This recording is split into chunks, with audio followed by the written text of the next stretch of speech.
Jenna and I had all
a dense fog began to roll across the landscape.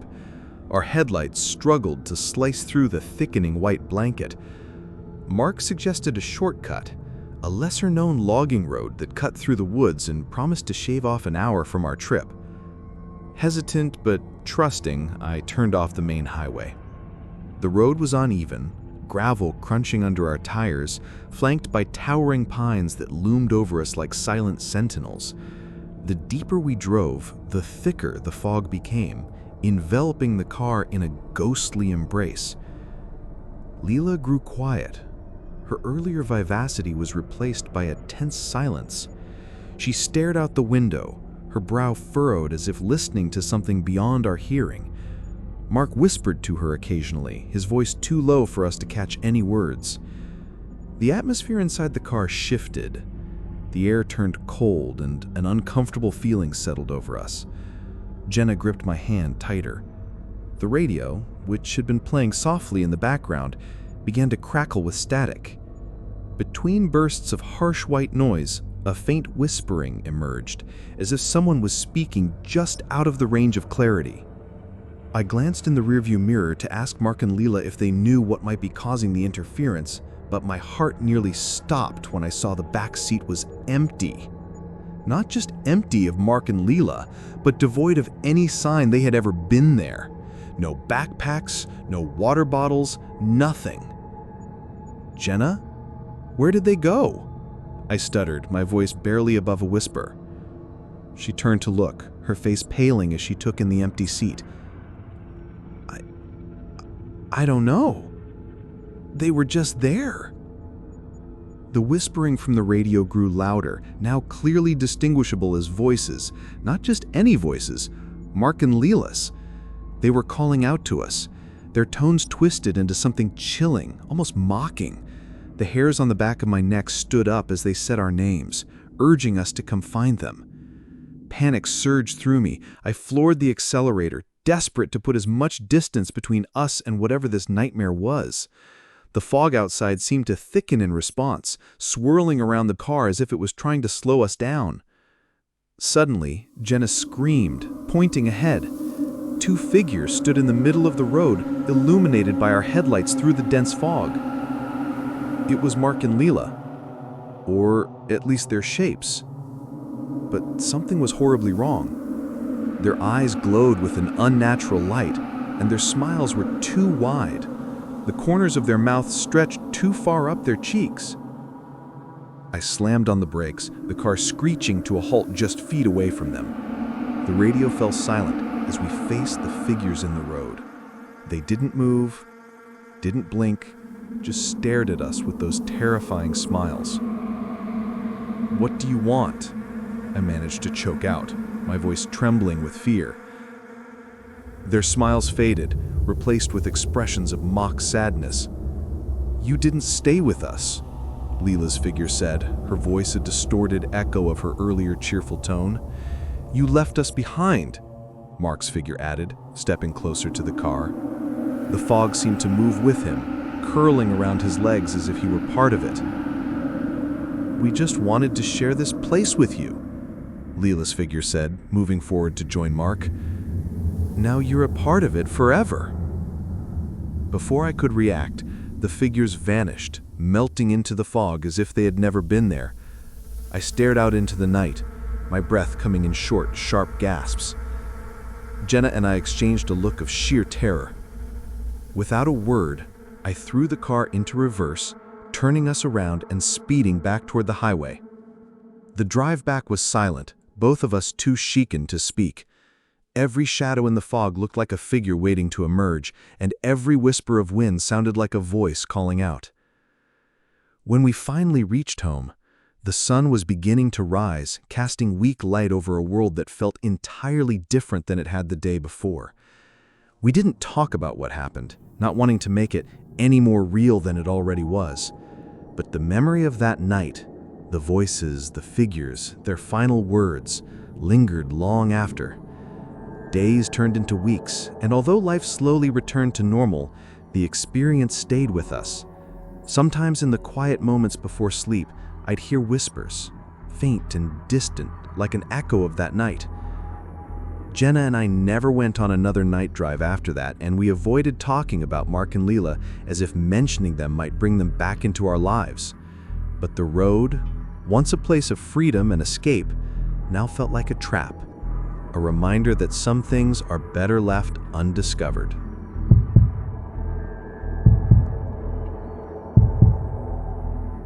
Few years ago, I worked as a taxi driver in Finland, Helsinki capital. I took only night shift hours because those paid better, had less competition, and I was already used to work at night because of my last job as a freelancer digital artist. Before starting the story, I want to make things a bit more clear. I am a transgender woman, but everything in this story happened before I started the physical transition from man to woman. Back then, I already looked like a boyish woman with long hair. And even though I had male taxi driver uniform, just black straight pants and a simple dark blue t-shirt, people mostly called me a girl or woman, and when I told them that I was a man, they were shocked. So I eventually started using female name my family had given me, and really didn't care about being called woman, since I really were not a man either. Now about the story, and the ultimate reason why I quit my job. Helsinki is a very small city compared to the rest of the world capital cities. After 20 minutes of driving to any direction except the sea and south from the city center, you basically already are in an area where there are forests, fields, and small towns. I usually stayed a bit further from the city center because I tried to avoid extremely drunk people and especially people who were using drugs. During the night, I had few regulars who wanted to get to the same bar every night, and I was somewhat well known in the area because there were barely any other taxi drivers in that part of the town, and I was already known as that nice trans guy. Bit rude, but I didn't mind. I also gave discounts at the start of the night and got nice tips after bars closed, 4:00 to 5:00 a.m. Around 3:30 a.m., man hopped in my car at taxi stop and asked if we could first go to his apartment and then to the address that was almost an hour of driving into the north. He also said that he used to be a taxi driver too and knew that it would not be very profiting for me to take a long driver in a busy Friday night. So I accepted this and we took off. He asked a lot of questions before we reached his apartment. Questions like how the night was, where I live, did I have boy, girlfriend, and my phone number. Those questions were normal Friday night questions and I usually answered to them. Even giving my phone number to customers was a normal thing to do, since that way taxi drivers get regulars who call straight to the driver they think is good and get discounts, while the driver gets more work and less waiting in line at the taxi stops. When we arrived at his apartment, he asked me to wait a few minutes and went inside. After 10 minutes or so, he came back and we started the 1-hour-long drive to the final destination. Customers usually sit on the back right side spot in a car, and some come to sit next to me so they can talk better with me. When I picked him up, he sat next to me, but when he got back in after leaving his apartment, he sat directly behind me, which was really unsettling. He also didn't talk anything, and when I asked more detailed address, he just said that he'll explain once we get closer. After half hour, we turned from main road to a smaller road, and after that, to the dirt road. I asked how far we have to go on the dirt road because I didn't want to go wash my car before the morning airport jobs that paid extremely well and required clean cars sometimes. He said that we will arrive soon. 5 minutes later, he started talking like a normal person, and we chit-chatted this and that for a while. However, he suddenly started asking questions about my personal life and about my looks. At that point, I told him that I am a man even though I look a little bit like a female. He answered instantly, "It does not matter," and went quiet after that. I didn't think much of it, and after a minute or so, he started asking questions again. He also started to sound more monotone and stuttered a little bit. At this point, I noticed that he was staring me in the middle mirror. Questions started to be way off limits. He asked about what I like to wear when not working, do I use makeup, sexuality, would I like to meet his friend and come party with him and his friend? At that point, I raised my voice and told him to stop asking and that I don't want to come party and I'm not interested in men like him. He answered with simply, "Okay," and went quiet again. After a while, he asked me to stop, and when we stopped, another man jumped in a car to sit next to me saying only hi. We were in the middle of forest in a dirt road in pitch black darkness, only the car headlights giving small hint of the surroundings. I asked again how far more we have to go, but neither of those men answered. They just sat still quietly. When I was going to ask again, the man behind me moved forward and started speaking quietly to the other man in language similar to Russian, but it didn't sound exactly Russian. I'm from eastern part of Finland near Finn-Rush border. At that point, I told both to get off my car, but only answer I got was laughter and a weak hit in the head from the palm of the guy behind me. I immediately tried to reach the small help button that every taxi in Finland has. It opens the camera that has a direct link to the taxi center and starts recording video and audio and gives every other taxi driver a notification that my taxi is in need of help. But that small button is sometimes hard to find, and especially this time because I was not driving the taxi that I normally drove every night. I worked for multiple different taxi owners. Before I found the button, a man next to me hit me and another behind me pulled my hair.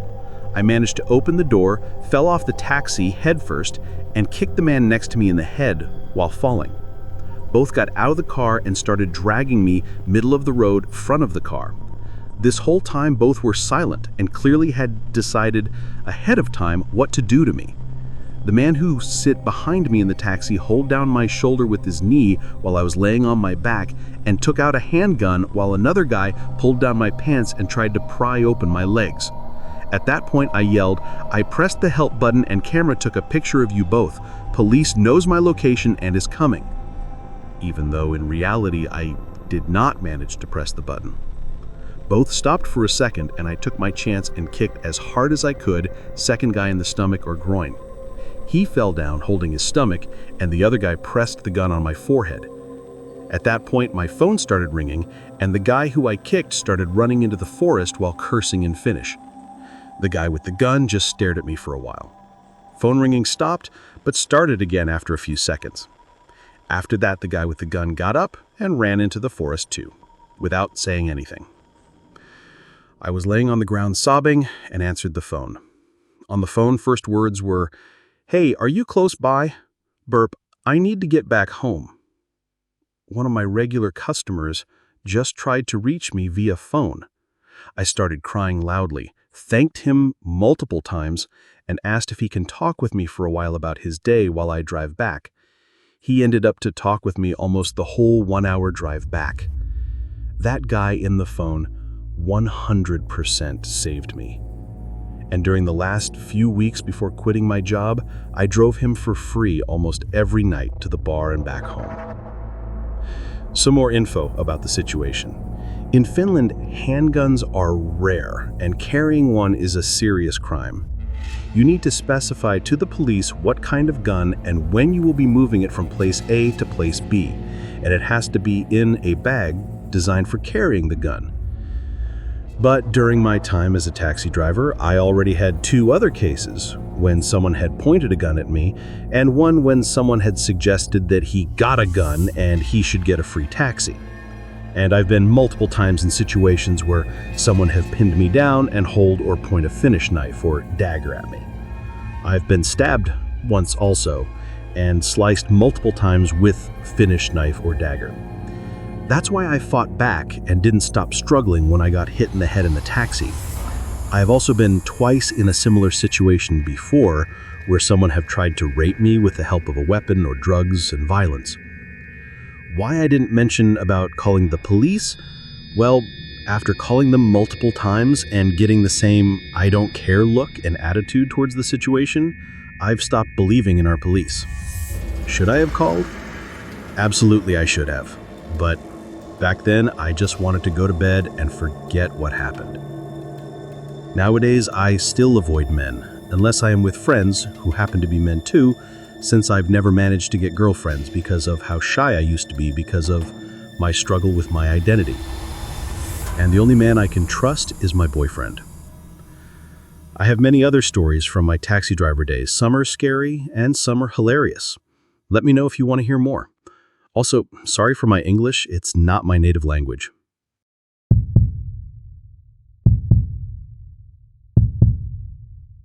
The night had started off like any other.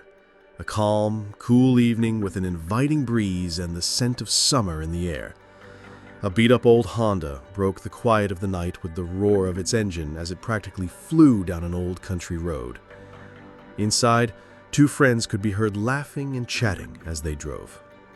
Robin took a drag off her cigarette before blowing the smoke out the window as her and her best friend Keith sped down the empty road.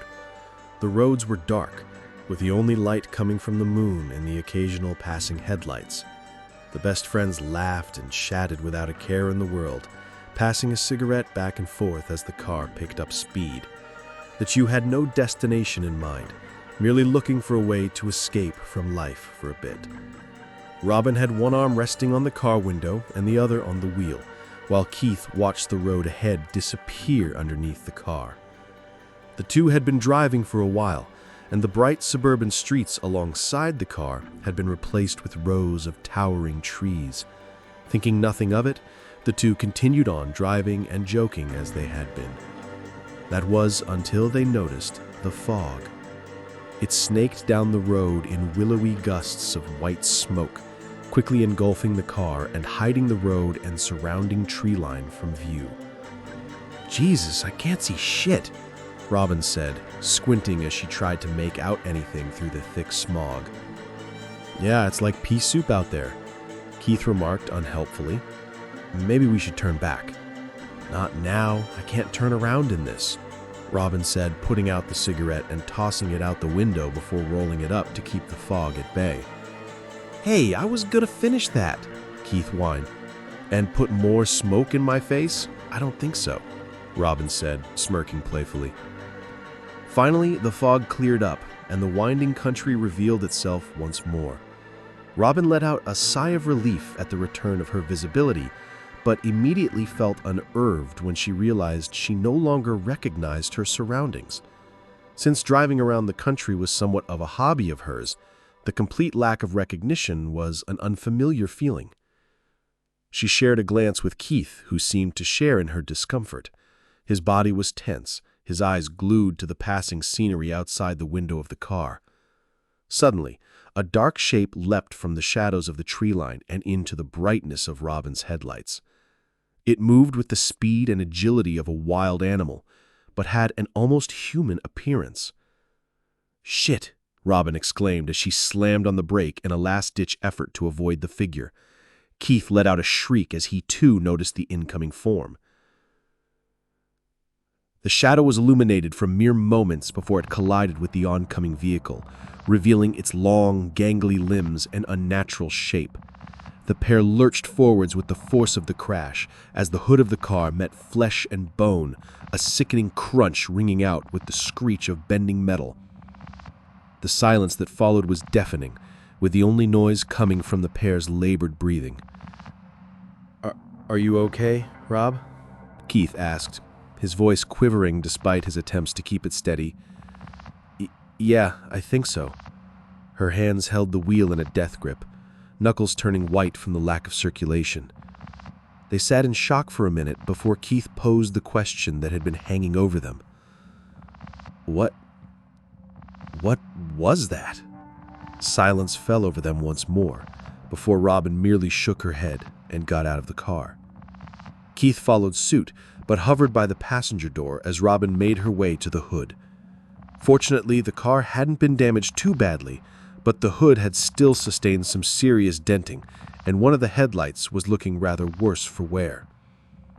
There was no sign of life anywhere around, meaning whatever they'd hit had likely run off back into the forest. However, what really caught Robin's eye was the blood. At least, she was pretty sure it was blood. The substance was inky and black in color, and dribbled down the front of the car from the center of the dent.